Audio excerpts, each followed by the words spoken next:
عزیز و محترم سامعین و سامعات، السلام علیکم ورحمۃ اللہ وبرکاتہ۔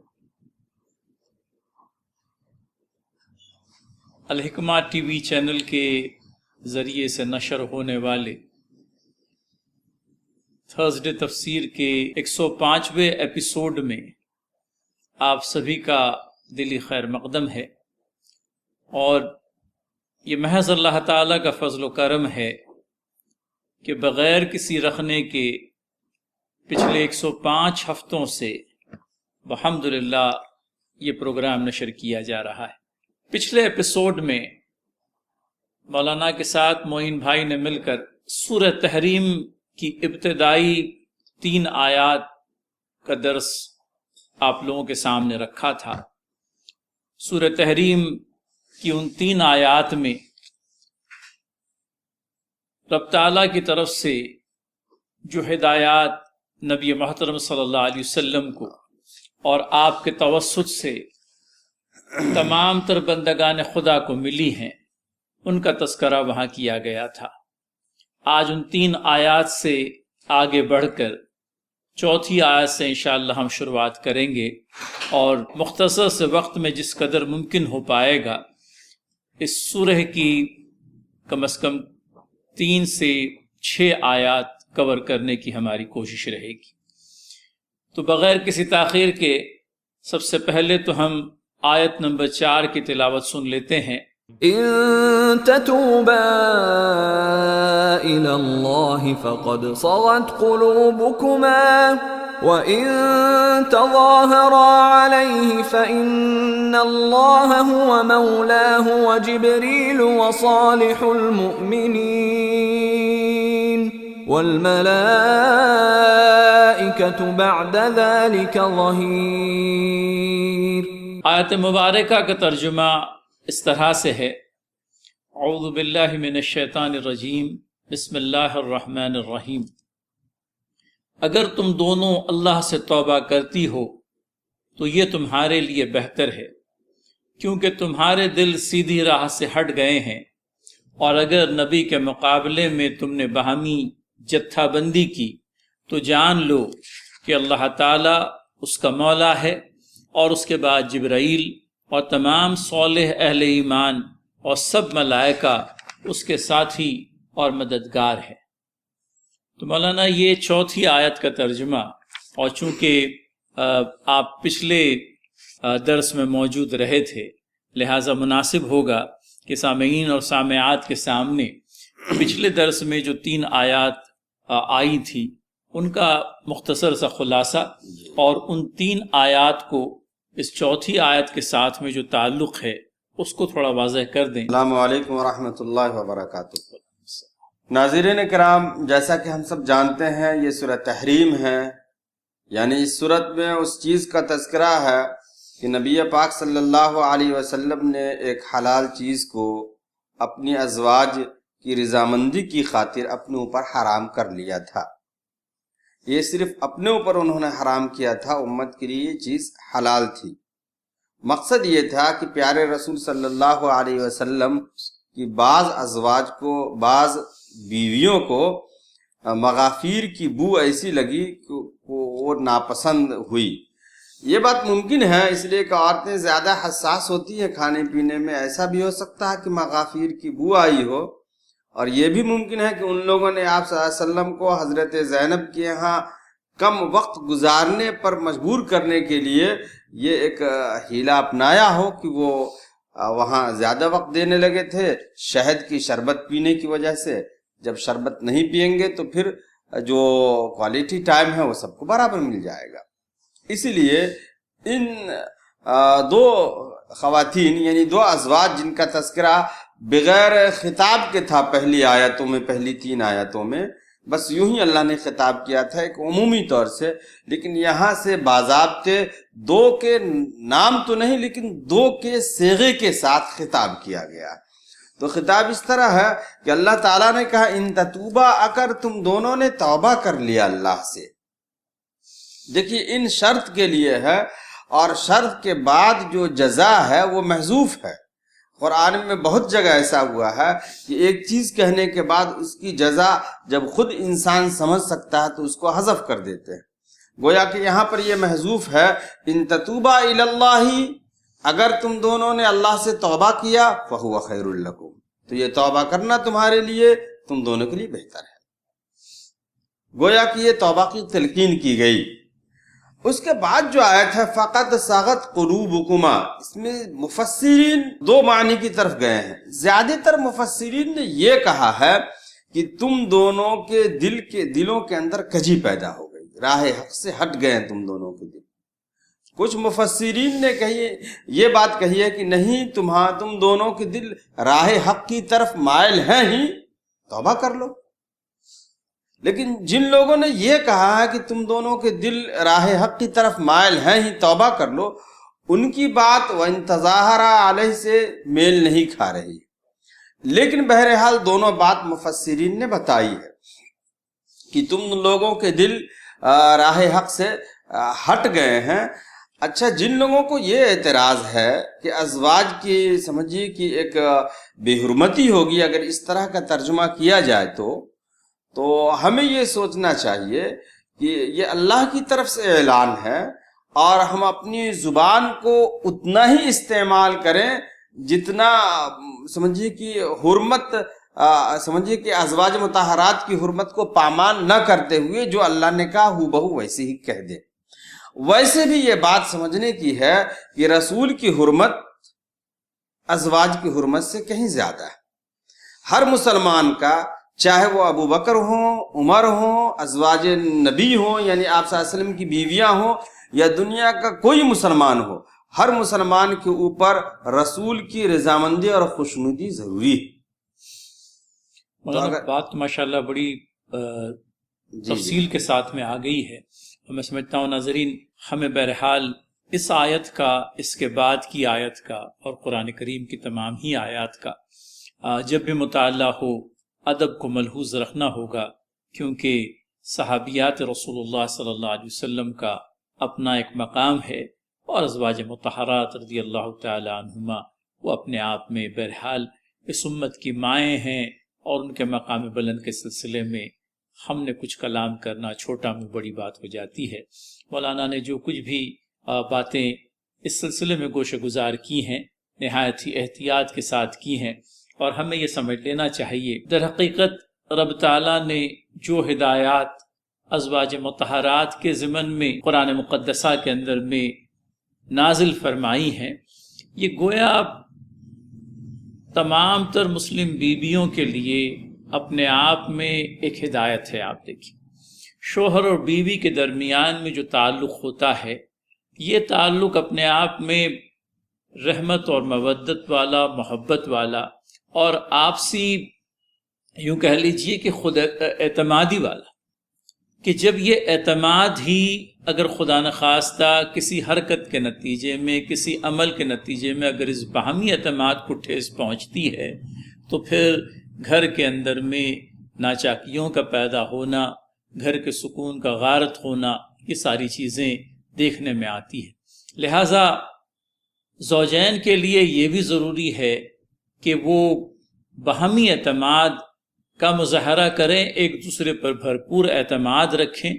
اور جو باتیں انہوں نے ایک دوسرے سے کہی ہیں اس رائڈر کے ساتھ میں، اس شرط کے ساتھ میں کہ یہ باتیں ان دونوں کے درمیان میں ہی رہے گی، ان باتوں کو کہیں اور نہ کہا جائے. تو یہ بہرحال ایک تعلیم ہے جو ان آیات کے پس منظر میں ہم لوگوں کو ملتی ہے. مولانا اس کے بعد میں یہ جو ارشاد ہوا ہے، اگر نبی کے مقابلے میں تم نے باہم جتھا بندی کی،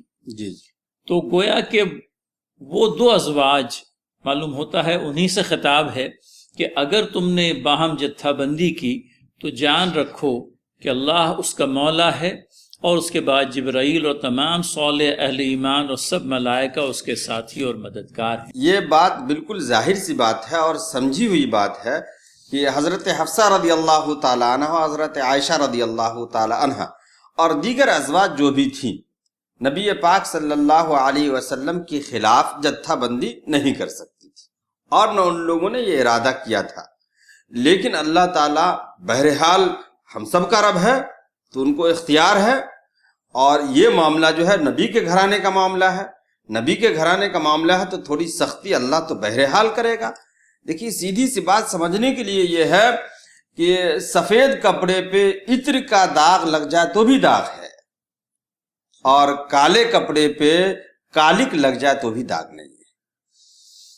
تو یہ نبی کا گھرانہ تھا، اس لیے اللہ نے کہا اگر تم نے ایسا کیا تو پھر نبی پاک صلی اللہ علیہ وسلم کے مولا اللہ ہوں گے، جبرائیل ہیں، اور پھر مددگار صالح مطلب نیک مومنین ہیں،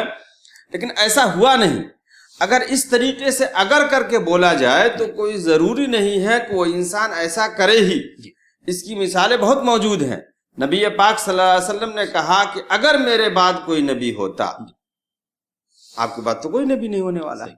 25ویں پارے میں ایک جگہ آیت ہے، ان کان للرحمن ولد فانا اول العابدین، اگر رحمان کے پاس کوئی بیٹا ہوتا تو سب سے پہلے میں عبادت کرتا۔ نبی پاک صلی اللہ علیہ وسلم کی زبان یہ بات کہلائی گئی۔ تو کوئی ضروری نہیں ہے کہ جو بات اگر کے ساتھ کہی جائے اس کا وجود ممکن ہو یا وجود ہو ہی، جیسے کہ نبوت کا سلسلہ ختم ہے، آپ صلی اللہ علیہ وسلم نے اگر کے ساتھ بیان کیا، اس کا وجود ممکن نہیں ہے۔ تو اس لیے وَإِن تَظَاهَرَ سے ہم بالکل اپنے ذہن میں یہ بات نہیں لائیں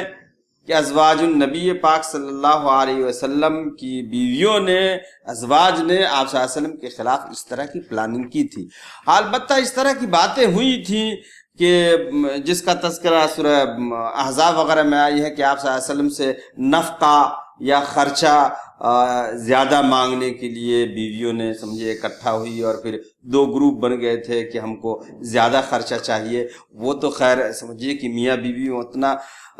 ہوتا ہے، اور پھر یہ ہے کہ ایک لمبے عرصے تک اسرت اور تنگی کے ساتھ ازواج النبی جو ہے وہ گزر بسر کر رہی تھی۔ تو ایک انسانی فطرت کا تقاضا ہے کہ کبھی زیادہ کا مطالبہ کیا جا سکتا ہے، وہ انسانی فطرت میں ہے۔ ویسے بھی نبی پاک صلی اللہ علیہ وسلم کی جو بیویاں تھیں وہ سب ہم انسانوں جیسی تھیں، بس یہ ہے کہ وہ صحابی تھی، نبی تو تھی نہیں۔ تو اسی لیے ان بشری تقاضے کے تحت اگر انہوں نے نبی پاک صلی اللہ علیہ وسلم سے اس طرح کا مطالبہ کیا جس کی وجہ سے آپ صلی اللہ علیہ وسلم کی دل کو تکلیف پہنچی، تو نبی پاک صلی اللہ علیہ وسلم کی دل کو تکلیف پہنچنا بھی ایک بہت بڑا جرم سمجھیے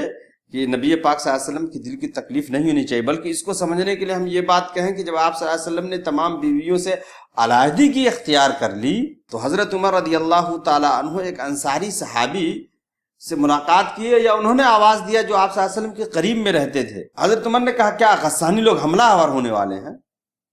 تو اس انصاری صحابی نے کہا نہیں، اس سے بھی بڑا معاملہ ہو گیا۔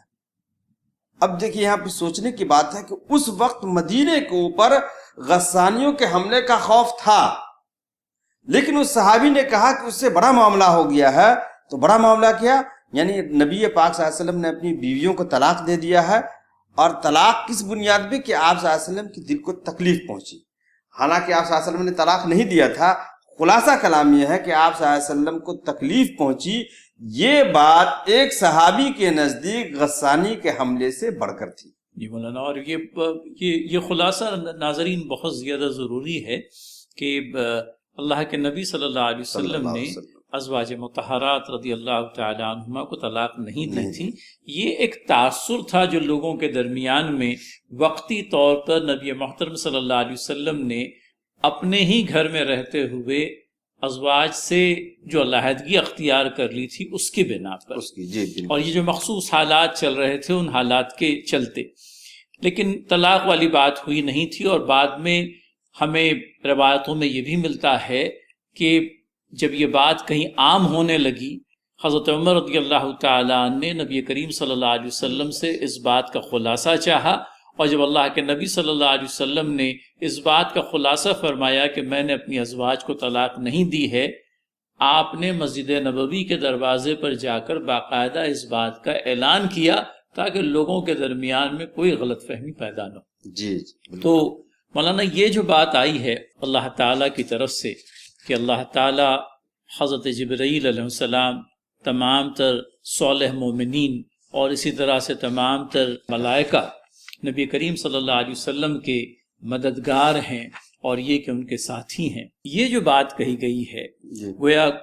کوئی بات باور کرانا مقصود ہے کہ نبی محترم صلی اللہ علیہ وسلم کے خلاف اگر کوئی جتھا بندی ہوتی ہے جی تو گویا کہ یہ بات کہی گئی ہے کہ یہ جتھا بندی کارگر نہیں ہوگی، یہ جتھا بندی کوئی کام نہیں آئے گی، کیونکہ رسول کریم صلی اللہ علیہ وسلم کے پشت پر اللہ تعالیٰ بھی ہے، جبرائیل امین بھی ہیں، ملائکہ بھی ہیں، اور تمام صالح مومنین بھی ہیں۔ تو یہ تو بات محض ایک یوں کہہ لیجئے کہ ایک پس منظر تھا، اور اس پس منظر میں یہ بات کہی گئی، لیکن یہ بھی سمجھ لینا چاہیے کہ نبی محترم صلی اللہ علیہ وسلم کی ذات اقدس اور آپ صلی اللہ علیہ وسلم کو اللہ تعالیٰ کی معیت حاصل ہے، اور ان تمام کی جن کا کہ تذکرہ سورہ مبارکہ میں آیا ہے۔ محترم سامعین، چوتھی آیت کے بعد میں اسی سلسلے سے متعلق 5ویں آیت ہے مولانا، ہم تلاوت سن لیتے ہیں اور اس کے بعد میں ترجمے پر چلتے ہیں۔ عسى ربه إن طلقكن أن يبدله أزواجا خيرا منكن مسلمات مؤمنات قانتات تائبات عابدات سائحات ثیبات وابکارا۔ ناظرین، ترجمہ اس طرح سے ہے، بعید نہیں کہ اگر نبی تم سب بیویوں کو طلاق دے دے تو اللہ اسے ایسی بیویاں تمہارے بدلے میں عطا فرما دے جو تم سے بہتر ہوں، سچی مسلمان، باایمان، اطاعت گزار، توبہ گزار، عبادت گزار، روزہ دار، خواہ شوہر دیدہ ہوں یا باکرہ۔ تو مولانا اب ایک طرف تو وہ بات کہی گئی کہ نبی کریم صلی اللہ علیہ وسلم کے ساتھ میں رب تعالیٰ بذات خود، جبرائیل امین، ملائکہ اور صالح ایمان، اور اس کے بعد میں اب یہ دوسری بات کہی جا رہی ہے، گویا کہ بہت ہی کھل کر کے اس بات کا یوں کہہ لیجئے کہ برملا اظہار کیا جا رہا ہے کہ اس طرح کی کوئی حرکت نہ ہو، کیونکہ اگر اس طرح کی حرکت خدا نخواستہ ہوتی ہے، بعید نہیں کہ اللہ تعالیٰ تم سب بیویوں کو، اگر نبی تم سب بیویوں کو طلاق دے دے تو اللہ اسے ایسی بیویاں تمہارے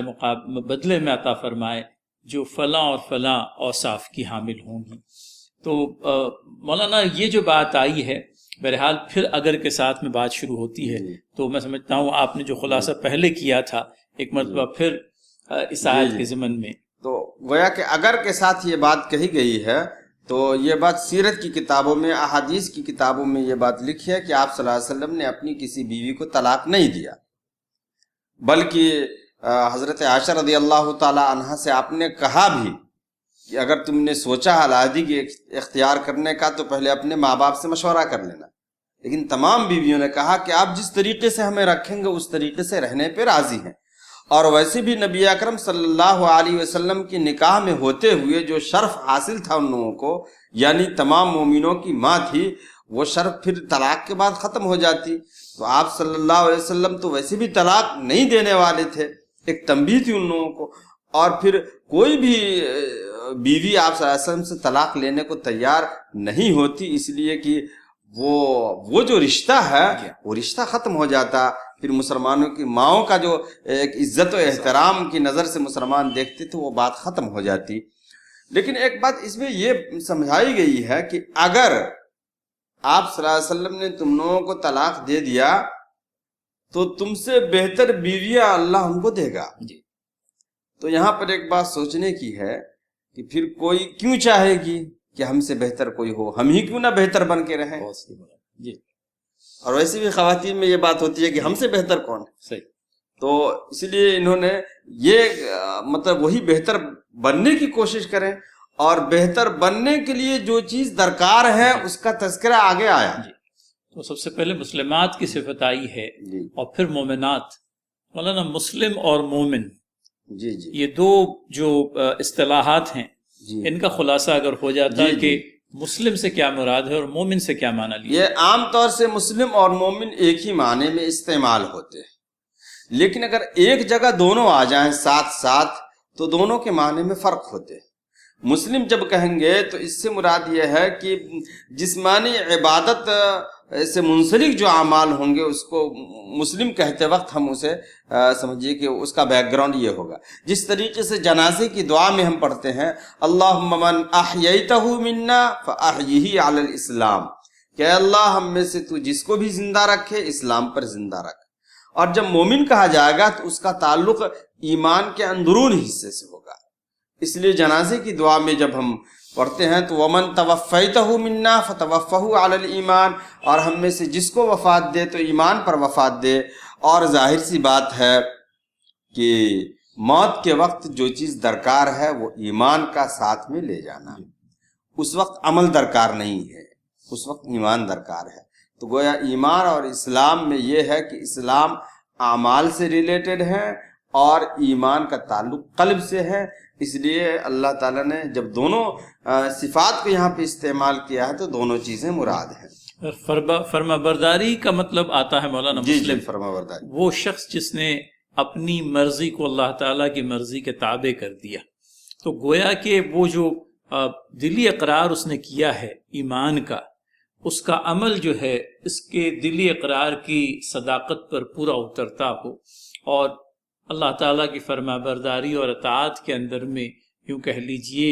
کہ اللہ تعالیٰ پر ایمان لانے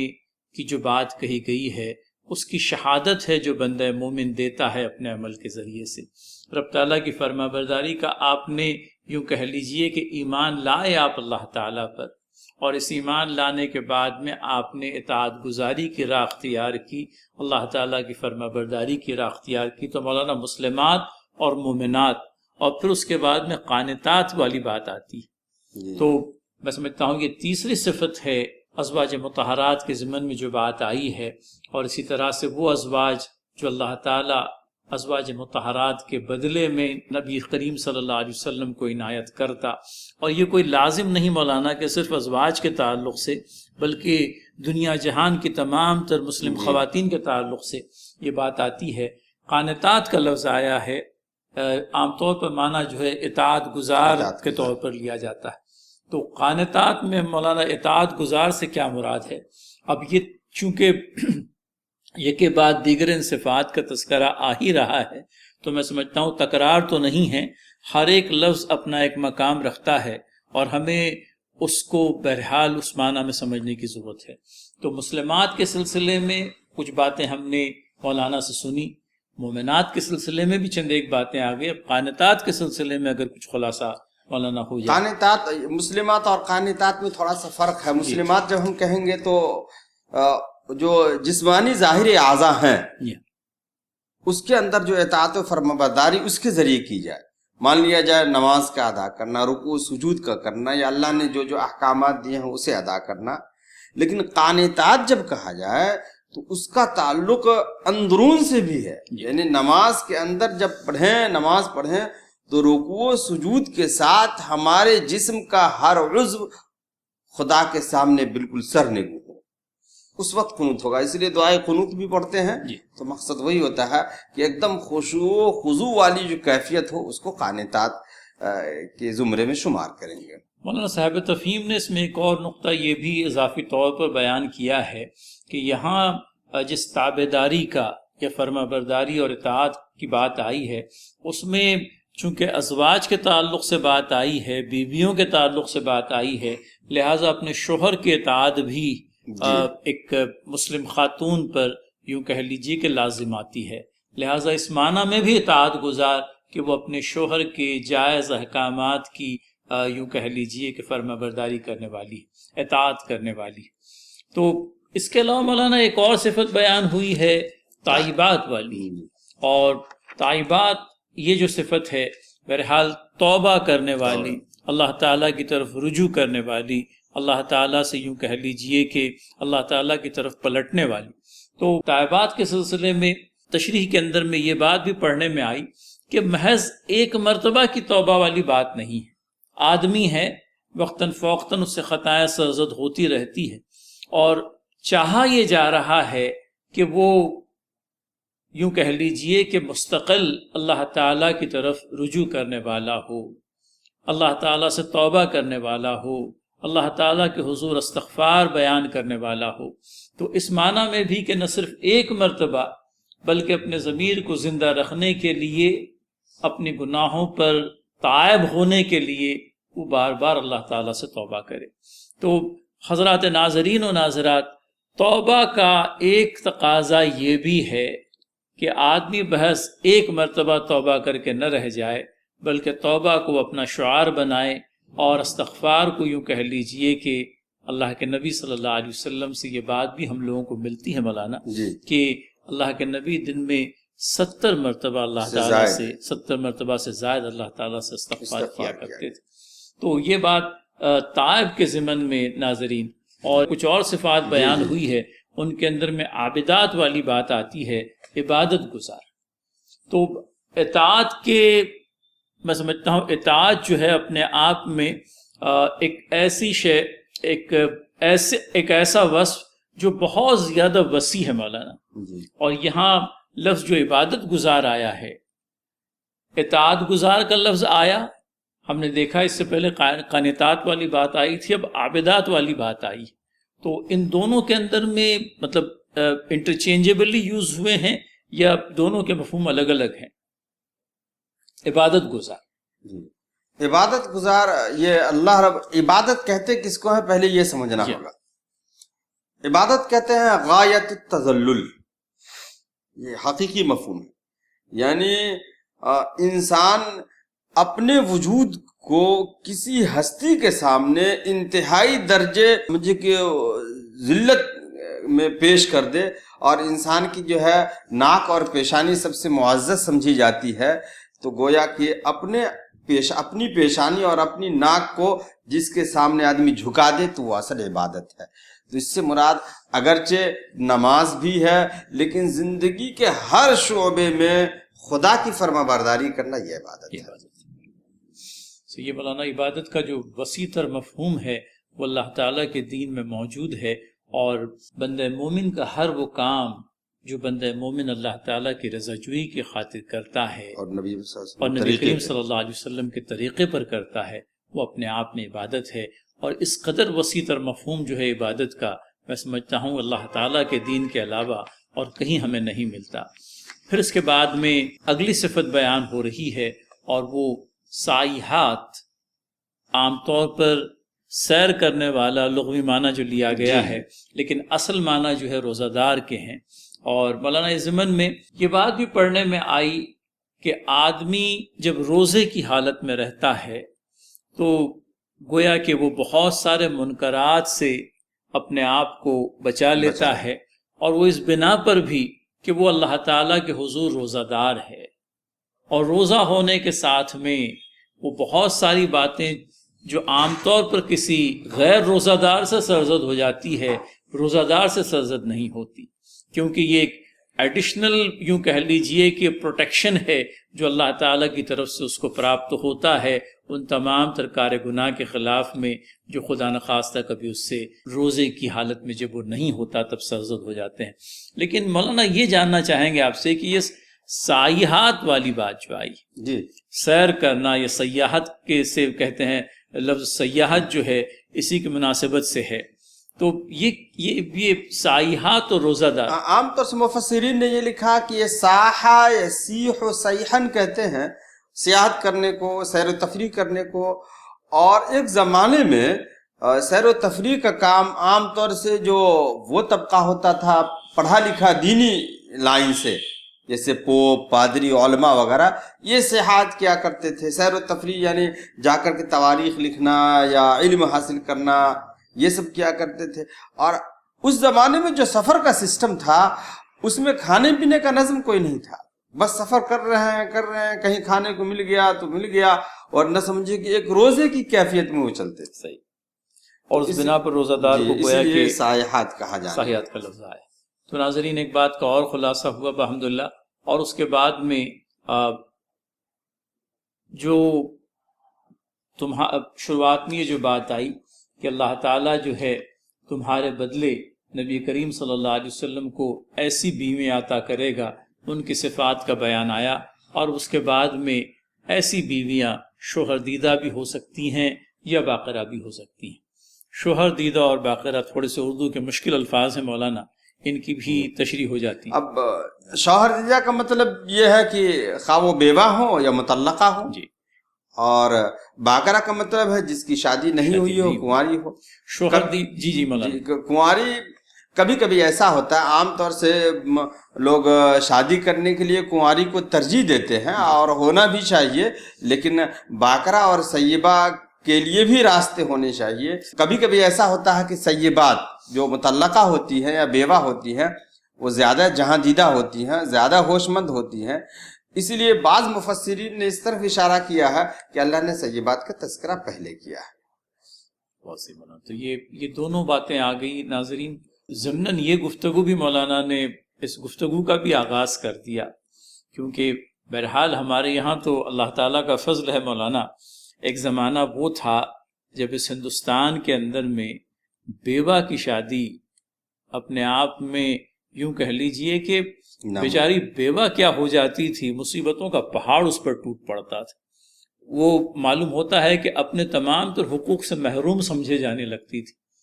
اور یہاں پر چونکہ ویڈوز ری میرج کا کوئی تصور ہی نہیں تھا، باقاعدہ ایک قانون بنانا پڑا مولانا، اور ویڈوز ری میرج ایکٹ کے نام سے وہ قانون جانا جاتا ہے، ورنہ وہ بیواؤں کو بیچاروں کو، حالانکہ ان کی بیوگی میں ان کا کوئی ہاتھ نہیں ہوتا، شوہر کا انتقال ہو گیا وہ بیوہ ہو گئی، لیکن اللہ تعالیٰ کے اس دین کے اندر میں مولانا شروع دن سے بیواؤں کی شادیوں کے سلسلے میں ایک پرکار کا پروتساہن ہے جو لوگوں کو دیا گیا، اور حضور کریم صلی اللہ علیہ وسلم نے بھی اپنے عمل کے ذریعے سے امت کے سامنے یہ اسوہ رکھا کہ سب سے پہلی زوجہ جو اللہ کے نبی صلی اللہ علیہ وسلم کی زوجیت میں آئی ایک بیوہ خاتون ہوا کرتی تھی۔ تو بیواؤں کے سلسلے میں اللہ تعالیٰ کے دین کے اندر میں جو وسعت پائی جاتی ہے، ان کو سماج میں اکوموڈیٹ کرنے کے لیے، ان کی ضروریات کو مکمل کرنے کے لیے، اور سب سے بڑھ کر یہ کہ ان کے دوسرے نکاح کی راہ ہموار کرنے کے لیے اللہ کے نبی صلی اللہ علیہ وسلم کے اپنے اسوہ کو ہم سامنے رکھیں۔ تو بہرحال یہ چند ایک باتیں۔ قاضی صاحب، اب بھی جتنے مذاہب دنیا میں پائے جاتے ہیں، تمام مذاہب میں بیوہ کے ساتھ جو رویہ اسلام میں کیا جاتا ہے، جو اچھا رویہ، اچھا سلوک، اور اس کے لیے جو راستے ہموار ہیں شادی کے لیے، وہ شاید کسی اور مذہب میں نہیں ہے۔ بلکہ آپ نے جب بات شروع کیا تھا تو اسے مکمل بھی کر دیں کہ ہندوستان میں تو ایک وقت ایسا بھی رہا ہے کہ بیوہ کو زندہ جلنا پڑتا تھا اپنے شوہر کی چتا پہ، جس کو ستی کہا جاتا تھا۔ اللہ نے اس آفت سے اور لعنت سے اب ہندوستان واسیوں کو محفوظ رکھا ہے۔ لیکن مولانا آج بھی ماضی کے یہ جو یوں کہہ لیجئے کہ رسم و راہ ہیں، ان کے چلتے آج بھی مرد ہو یا عورت، وہ الا یہ کہ اس کی ضرورت اشد ہو تب ہی جا کر کے وہ کہیں پہلی بیوی کے انتقال کر جانے کے بعد میں دوسری شادی کا سوچتا ہے، مرد ہو یا عورت۔ وہاں پر دوسری شادی کا تصور پہلی بیوی کی حیات میں یا پہلے شوہر کی حیات میں تو ہے ہی نہیں کہہ لیجیے، لیکن انتقال کر جانے کے بعد میں بھی دنیا بھر کی ہچکچاہٹیں ہیں مولانا، دنیا بھر کی قدغنیں ہیں جو بذات خود وہ اپنے اوپر لگا لیتا ہے، اور نتیجتاً ہوتا یہ ہے کہ اپنے آپ کو ایک یوں کہہ لیجئے کہ ایک ایسے حق سے خود محروم قرار دیتا ہے اپنے آپ کو جو اللہ تعالیٰ نے اس کو عنایت کیا ہوا ہے۔ تو ناظرین اس ضمن میں ہم لوگوں کو اور اس ضمن میں ایک بات اور رہ گئی قاضی صاحب کہ دیکھیے اللہ رب العزت نے یہ کہا ہے کہ اگر نبی تم کو طلاق دے دیں تو تم سے بہتر بیویاں اللہ عنایت کرے گا جو ایسی ہوں گی ایسی ہوں گی ایسی ہوں گی، صفات بیان کیے گئے ہیں۔ اس کا قطعاً مطلب یہ نہیں ہے کہ جو ازواج آپ صلی اللہ علیہ وسلم کی تھی وہ ایسی نہیں تھی، بلکہ سب کے اندر یہ خوبیاں تھیں، لیکن کوئی ضروری نہیں ہے کہ اگر ہمارے اندر کوئی خوبی ہو تو اس کو اور نہ بڑھایا جائے۔ ہم سورہ فاتحہ میں پڑھتے ہیں اہدنا الصراط المستقیم، ہم کو سیدھے راستے کی ہدایت عنایت فرما، جبکہ اللہ کا لاکھ لاکھ فضل و کرم ہے کہ اللہ نے ہمیں دولت اسلام سے نوازا ہے، آپ کو بھی نوازا ہے، پھر بھی ہم اہدنا الصراط کہتے ہیں، اس لیے کہ ہر لمحہ انسان ہدایت کا محتاج ہے۔ اس لیے اللہ رب العزت نے یہ جو صفات بیان کیے ہیں یہ تمام صفات ازواج النبی میں یعنی امہات المومنین کے اندر بدرجہ اتم پائے جاتے ہیں۔ بہت سی ملک وہ سب کی سب اس کے یہ تھی، لیکن پھر بھی انسان بہرحال انسان ہے، اس کو تو دن بدن ترقی کرتے رہنا اپنی روحانی زندگی میں۔ مولانا وہ ہدایت کے سلسلے کی جو بات آپ نے بیان کی، معارف القرآن میں جی جی ہدایت کے جو مختلف درجات کا بیان آیا جی ہے، جی جی وہ درجات ناظرین اور ناظرات ہمارے سامنے رہیں۔ صاحب معارف نے اہدنا الصراط المستقیم کی تشریح بیان کرتے ہوئے ہدایت کے بلند ترین درجات کا بھی تذکرہ کیا ہے۔ تو اہدنا الصراط المستقیم ہدایت کا ایک سفر ہے جس کا نقطۂ آغاز بہت بہترین اور نقطۂ انجام اللہ تعالیٰ ہی بہتر جانتا ہے۔ تو کوشش یہ ہونی چاہیے کہ ہمارا جو ہدایت کی طرف کا یہ سفر ہے کہ ایک منزل سے دوسری منزل کی طرف آگے کو ہی بڑھتا رہے۔ تو یہ چند ایک باتیں ناظرین آیت نمبر 5 کے ضمن میں، اور اب ہم انشاءاللہ چھٹی آیت پر چلتے ہیں۔ سب سے پہلے ہم چھٹی آیت کی تلاوت سن لیتے ہیں۔ يا أيها الذين آمنوا قوا أنفسكم وأهليكم نارا وقودها الناس والحجارة عليها ملائكة غلاظ شداد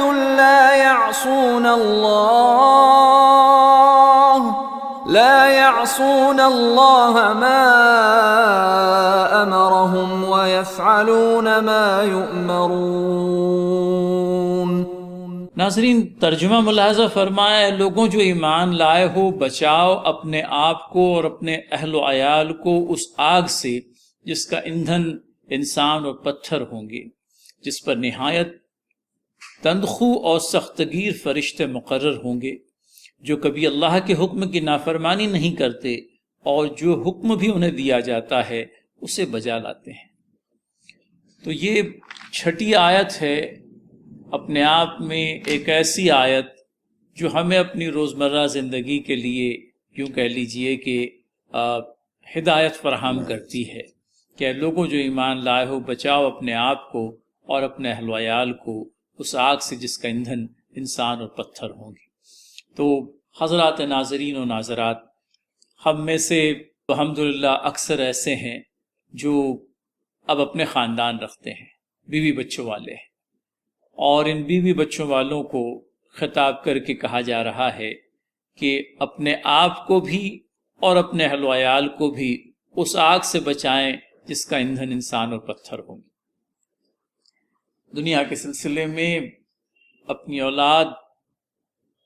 کی دنیا بنانے کو لے کر ہم بڑے متفکر رہتے ہیں، ان کی تعلیم و تربیت کے سلسلے میں بھی،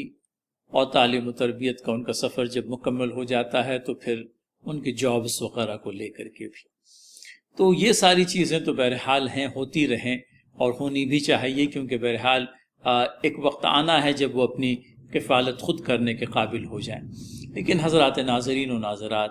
کہیں غفلت اس بات سے بھی ہو جاتی ہے کہ اس دنیا کو بنانے کے چکر میں کہیں ان کی آخرت کو ہم فراموش کر بیٹھتے ہیں، اور آخرت اپنے آپ میں انجام کے اعتبار سے دو ہی چیزوں پر منتج ہوتی ہے، ایک جنت ہے اور دوسری دوزخ ہے۔ لہذا اپنے بچوں کی دنیا بنانے کے ساتھ میں ان کی آخرت بنانے کے لیے بھی ہم منصوبہ بندی کریں، اس کے لیے بھی پلاننگ کریں،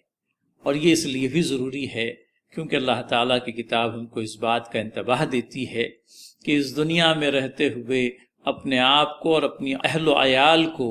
دوزخ سے بچانے کا ہم نے سامان کرنا ہے، اور دوزخ اپنے آپ میں بنی ہی پتھروں اور انسانوں کے ایندھن سے ہے۔ لہٰذا کہیں اس بات کا بھی خیال کہ وہ انسان اور وہ پتھر جو دوزخ کا ایندھن بنے ہوئے ہیں، اللہ تعالی ہمیں اور ہماری اولاد کو دوزخ کا ایندھن بننے سے معمون و محفوظ رکھے۔ فیصل بھائی، بہت اچھی بات آپ نے کہی۔ دیکھیے، ہم میں سے ہر شخص کہیں اگر جانے کا پلان بناتا ہے، کسی ٹور پہ جانا چاہتا ہے، تو سب سے پہلے وہ دیکھتا ہے جو ہمارے عزیز ہیں، جن سے ہمیں محبت ہے، چاہے وہ ماں ہو، باپ ہو، بیوی ہو، بچے ہوں، پوتے پوتیاں ہوں، ان سے انسان عام طور سے محبت کرتا ہے۔ تو خوشی کے موقع سے عام طور پہ انسان اسے یاد کرتا ہے جس سے وہ محبت کرتا ہے۔ آپ کسی پرفضا مقام پہ جائیں اور سب موجود ہوں لیکن وہ شخص موجود نہیں ہو جو آپ کے نزدیک پیارا ہے، تو پھر آپ کی خوشی سمجھیے خوشی نہیں رہے گی، بار بار اس کی یاد آئے گی۔ تو جنت ایک ایسی جگہ ہے جسے ہم پرفضا مقام ہی سمجھ لیں ایک تھوڑی دیر کے لیے، تو کیا اس جگہ پہ ہم اکیلا جانا پسند کریں گے؟ اس جگہ پہ جا کے اپنے بیوی بچوں کو بھی آدمی یاد کرے۔ کوشش یہ کرنا چاہیے کہ اگر ہم وہاں جانے کی تیاری کر رہے ہیں تو ہمارے اہل خانہ بھی وہاں جائیں۔ اللہ نے کتنی اچھی بات اس میں کہی ہے، خود کو بھی بچاؤ اور اپنے اہل و عیال کو بھی بچاؤ۔ اگر اہل و عیال کے ساتھ جنت میں گئے تو کیا خوشی دوبالا ہو جائے گی، بلکہ اللہ نے تو دوسری جگہوں پہ یہ بھی کہا ہے اس کے اگر اعمال میں کچھ کوتاہی رہیں گی تو ہم اعمال کو ٹھیک کر کے اور جنت میں ساتھ بھیج دیں گے۔ ناظرین کرام، یہاں پہ یہ دیکھیے کہ بتایا گیا ہے کہ ایسے آگ سے بچاؤ جس کا ایندھن انسان اور پتھر ہے۔ عام طور سے آگ ایسی ہوتی ہے، دنیا کی آگ جو ہم دیکھتے ہیں کہ انسانوں کے جلنے کی وجہ سے جلتے جلتے خود آگ بجھنے لگتی ہے،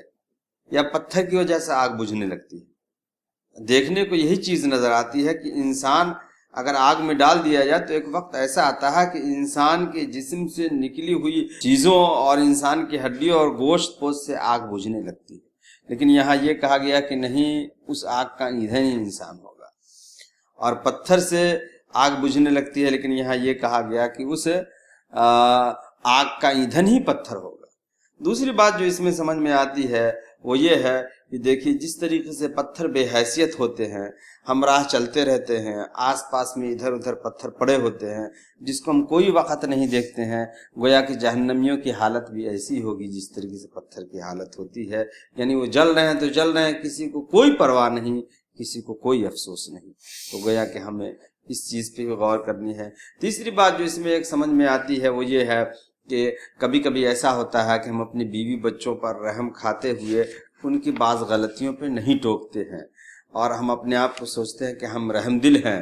نرم دل ہیں، نرم خو ہیں۔ اس لیے اللہ نے تعریض کرنے کے لیے، ہمیں یہ سمجھانے کے لیے اللہ نے یہ بتایا کہ دیکھو آج تم رحم دلی کی وجہ سے اپنے بچوں پر وہ سختی نہیں کرتے ہو جو سختی دین کے معاملے میں کرنی چاہیے، تو جہنم پہ جو فرشتے ہیں وہ رحم دل نہیں ہیں۔ تم یہاں رحم دلی دکھا رہے ہو، سخت گیری سے کام نہیں کرتے ہو۔ جہنم پہ جو فرشتے متعین ہیں وہ بالکل رحم دل نہیں ہیں، بلکہ غلاد شداد لا یعصون اللہ ما امرهم۔ غلاظ شداد لا یعصون اللہ ما امرهم، وہ اپنے آپ میں سخت گیر ہیں، نہایت تندخو ہیں، اور اسی طرح سے اللہ تعالیٰ کے احکامات و فرامین کی نافرمانی کرنے والے نہیں۔ لہٰذا ضرورت اس بات کی ہوگی ناظرین و ناظرات کہ اپنے بچوں کا محاسبہ کرتے رہیں، ان کی حرکات کا، ان کے اعمال کا، کہ یہ حرکات اور اعمال کا محاسبہ یہاں کر لینا بدرجہ آسان ہے، اور اس معاملے میں ہم ضرورت سے زیادہ رعایت نہ برتیں۔ مولانا نے بڑی پتے کی بات کہی، ہم رعایت برتنے کو برت جائیں گے، اللہ تعالیٰ کے وہ فرشتے جو اللہ تعالیٰ کے احکامات کی بجاوری میں نہایت ہی مستعد ہیں، تندخو ہیں، سخت گیر ہیں، وہ رعایت نہیں برتیں گے۔ لہٰذا بہتر یہ ہوگا کہ وہ بے جا لاڈو پیار جن کی چندہ ضرورت نہیں ہے، ان سے اپنے بچوں کو مامون و محفوظ رکھیں۔ ایک ایسا وقت آ گیا ہے ناظرین جہاں میں سمجھتا ہوں کہ بچے بہت زیادہ ڈیمانڈنگ اور ٹیکسنگ قسم کے ہو گئے ہیں۔ وہ یہ چاہتے ہیں کہ ان کے والدین ان کی ہر چھوٹی بڑی خواہش کی تکمیل کریں، لیکن کہیں ہمیں ان کو یہ بات سمجھانے کی ضرورت ہے، خود اپنے حوالے سے بھی اور اللہ تعالیٰ کے دین کے حوالے سے بھی، کہ بھئی یہ ساری چیزیں ہونے کو تو ہو جائے گی، لیکن ہو جانے کے بعد میں پھر مجھے بھی اللہ تعالیٰ کے حضور جواب دہ ہونا ہوگا، اور تمہیں بھی اللہ تعالیٰ کے حضور جواب دہ ہونا ہوگا۔ آج وہ احساس جواب دہی جو اللہ تعالیٰ کے حضور بندہ مومن میں ہونا چاہیے تھا، وہ کم سے کم ہوتا جا رہا ہے۔ ہمارے نوجوانوں کے اندر میں، ہمارے بچوں میں خصوصیت کے ساتھ میں اس احساس جواب دہی کو پیدا کرنے کی ضرورت ہے۔ احساس جواب دہی جہاں پیدا ہوگا وہاں نیکیوں کا کرنا آسان، نمازوں کی ادائیگی آسان ہو جائے گی، اور یوں کہہ لیجئے کہ آخرت کا جو محاسبہ ہے وہ بھی اللہ تعالیٰ کے فضل سے آسان ہو جائے گا۔ ناظرین ضمن میں اس آیت کو ریلیٹ کر کے وہ حدیث جو بیان کی جاتی رہی ہے، یہ جو کہا گیا کہ بچاؤ اپنے آپ کو اور اپنے اہل و عیال کو دوزخ کی آگ سے، تو حضرت عبداللہ بن عمر رضی اللہ تعالیٰ عنہ روایت کرتے ہیں اللہ کے نبی صلی اللہ علیہ وسلم نے فرمایا تم میں سے ہر ایک رائی ہے، اور ہر ایک رائی سے اس کی رعیت کے بارے میں اللہ تعالیٰ سوال فرمائیں گے۔ تو کہتے ہیں کہ حکمراں جو ہے وہ اپنی رعایا کے سلسلے میں رائی ہے، کہ اس کی رعایا کے سلسلے میں جو پوچھ گچھ ہے وہ اس سے بھی ہوگی۔ پھر اسی طرح سے کہا جاتا ہے کہ شوہر رائی ہے اور اس کی رعیت جو ہے اس کی اپنی بیوی ہے، اس کے اپنے بچے ہیں۔ اسی طرح سے کہا جاتا ہے کہ بیوی جو ہے رائی ہے، اور شوہر کا گھر اور شوہر کے بچے وہ اس کی رعیت ہے۔ لہٰذا معاملہ ہماری حد تک ہی محدود نہیں ہے، ہم چونکہ گھر والے ہیں، یہ ہماری ناظرات، ہماری سننے والیاں چونکہ اپنے گھر کی مالکن ہیں، لہٰذا ان سے بھی سوال ہونا ہے۔ تو یہ مسئولیت جو اللہ تعالیٰ فرمائیں گے ہم سے، ہماری اپنی ضروریت کے بارے میں، ہمارے اپنے گھر کے بارے میں، اس کے سلسلے میں بھی ہوش مند ہونے کی ضرورت ہے۔ اور اللہ تعالیٰ نے یہ جو بات ارشاد فرمائی، بچاؤ اپنے آپ کو اور اپنے اہل و عیال کو دوزخ کی آگ سے، تو یہ ایک مستقل ہدایت ہے ناظرین جو ہم کو اللہ تعالیٰ کی کتاب سے یوں کہہ لیجئے کہ حاصل ہوتی ہے۔ ہم نے کل ملا کر کے اس سورہ مبارکہ کی 4، 5 اور 6 آیات پر مشتمل آج کے درس کو مکمل کر رہے ہیں۔ اللہ تعالیٰ سے دعا ہے کہ جو کچھ باتیں ہم لوگوں نے سنی، خود ہمیں، ہمارے سننے والوں کو اللہ تعالیٰ جو ہے ان الہی ہدایات پر عمل پیرا ہونے کی توفیق دے۔ باری تعالیٰ کوتاہیوں اور لغزشوں سے مجتنب ہو کر تیری بندگی کے تقاضوں کو پورا کرنے کی توفیق دے۔ بات محض زباں سے ادا ہو کر کے نہ رہ جائے، بلکہ باری تعالیٰ ہمارے دلوں میں ان باتوں کو اتار دے، ہمارے سننے والوں کے دلوں میں ان باتوں کو اتار دے، اور تیری بندگی کی راہ ہم پر ہموار کر اہل فلسطین پر، شورش زدہ علاقوں میں رہنے والے ہمارے دیگر مسلم بھائیوں اور بہنوں پر اپنی نگاہ لطف و کرم مزید بنائے رکھ باری تعالیٰ۔ پھر اسی طرح سے اپنی اما و پناہ ان میں سے ہر ایک کو نصیب کر، آمین یا رب العالمین۔ وآخر الدعوانا الحمد للہ رب العالمین۔